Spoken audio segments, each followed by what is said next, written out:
Hey folks, me again. Welcome to another thrilling video with the International Bigshot. And today, like I said in a previous video, we're going to take a look at what it takes to get a bike that's been in the basement or the garage for the summer or the winter back in action. I'm here on a lovely Saturday morning here on the Lackawanna River Heritage Trail. I always have to remember what the name of this trail actually is. And I thought I'm stopped somewhere on it. I'm not exactly sure where. I think it's 5 kilometers from Carbondale. But I'm at a picnic table, as you can see, and I made a list of things that I want to talk about with the bike.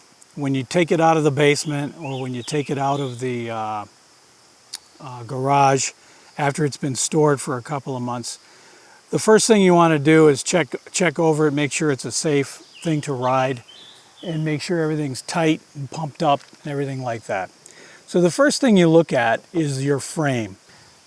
So what you're looking for are dents, cracks, bends, anything like that. If you find any cracks in your frame or any breaks in it, then you really need a new bike. There really is no easy way to fix a frame. And some frames, depending on the kind of metal they're made out of, you really can't fix them.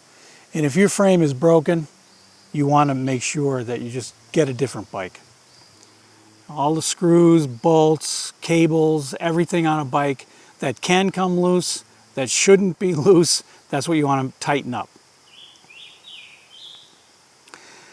The third thing you want to check on are your wheels. And a lot of times with bikes that have been stored for a long time, the one thing that is out of order, let's say, are the wheels. The wheels include the hub, the spokes, and the rim. It does not include the tire. The tire is a separate part of the bike. So when I say wheels, I'm talking about the metal, the part that actually goes around that the tire connects to. The main thing you want to be concerned with there is the spokes and the rim. There's not much you can do about your hub, and I'm not really sure what would go wrong with the hub anyway. So check your spokes. You can squeeze them. Make sure they're not broken. You're looking for broken spokes or spokes that are really loose compared to the other ones. And your rim, you want to make sure that the rim is what's called true. A true rim can be straight both laterally and radially. And if you know how to have the right tools and you know what you're doing, you can actually fix the rim so that it's not crooked. But this is a skill that you really have to learn how to do. If your wheel is wobbling back and forth laterally, then you have to get the spokes tight in the proper way so that it'll straighten out the rim for you. If your rim has sort of like what you might call a high spot or a low spot, it's not actually a round thing, then you want to adjust the spokes so that you can get rid of that.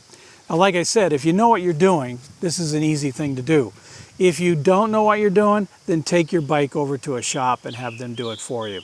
My favorite. The one thing that probably will go wrong with a bike is tires. If you use your bike a lot, then your tires are going to wear down. If you store your bike for a long time, your tires are going to rot. You've all seen old bike tires that have a lot of cracks in them and things like that. They'll hold air for a little while, but eventually they will burst. You'll get a puncture somehow. They're not very safe to ride on. Tires are one of the safety features on a bike, and if they're not good or not healthy tires, then you're putting yourself in danger. Make sure the tires are not rotted and that they're inflated to the proper pressure. You can find out what that proper pressure is by looking at the side. In the United States, it'll tell you pressure in PSI. It will also tell you pressure in atmospheres.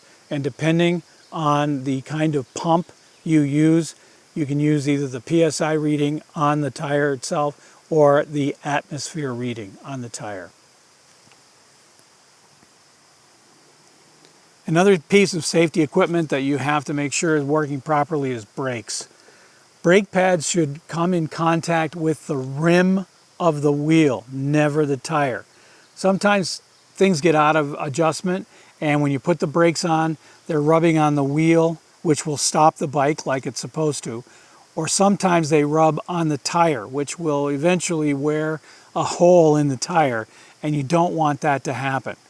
The brakes are meant to be put on the wheel, not the tire. The other thing about brakes is that occasionally the pads that go from the lever on the brake to the wheel itself have to be changed. So if your brake pads are getting very thin, then you probably need new ones. So go out and buy some brake pads, replace those so that you start off the summer season or the spring season with fresh, nice new full brake pads. And then of course the cables. You want to make sure the brake cables, especially the ends where they have the bolt that holds the cable securely in place, make sure that's tight so that when you pull the lever, the brake lever on your handlebars, that the brakes are actually being applied to the wheel. If that cable is loose, pulling the lever on the handlebars will pull the cable right out of that bolt and you'll have no stopping action at all.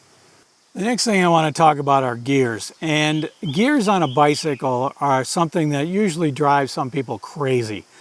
Number one, they don't know how to use them, so that's always a problem. But the really big problem happens when your gears are just slightly out of adjustment and you're pedaling along and there's a grinding. They're working, they're moving the bike forward, but they're grinding. They have some odd noises that are associated when you move the pedals. Your gears make funny noises. Gears are quiet. They should be relatively quiet. So if your gears are grinding or rubbing against cogs or chain wheels, or chain rings I should say, then they're not an adjustment. You need to adjust the gears in order for the bike to work properly. There are easy ways to adjust the gears. It's not difficult if you know where. You can look to adjust the gears. At the end of the cable there's a little black barrel usually, and you turn that to pull the gear into line, or you loosen it to pull the gear into line. And when you experiment with that, you can get the gears adjusted so that they're working properly. If you don't want to do that, or if you don't know how to do that, then take your bike to a bike shop and just have them tune it up for you. They'll check all the stuff that needs to be checked. Gears, cables, brakes, tires, wheels, everything. They'll do all of that for you. And when you get the bike back, you might have to pay, a fair amount of money for it, but it's going to be a bike that's in good working condition. The last thing I want to recommend is that you work on proper adjustments, especially for the seat and handlebars. One of the main reasons that people start biking and then stop is because it's just not comfortable for them. If your seat is not adjusted properly, it's not in the right height that it should be, then you're going to be in complete misery trying to pedal your bicycle around. Most people have the bicycle seat all the way down and they don't ever bother adjusting. That's too low. Your bicycle seat needs to be up high enough so that when your leg is stretched out on the pedal with the ball of your foot or the instep of your foot on the pedal, your leg is almost straight. Now you notice that my bike is not terribly clean, but I don't really care. As long as everything works and is lubed up properly, then and the bike works, it goes forward when I pedal it and stops when I put on the brakes, that's what I'm happy about. You do have to lubricate certain parts of the bike. Anything that moves over other metal is a good idea, like on the chain or the pulleys on the derailleur in the rear. If you put lube on that, you're going to have a bike that is quiet and that works properly. Okay, that's it for this episode of the International Bigshot. Thanks for watching, and we'll see you next time.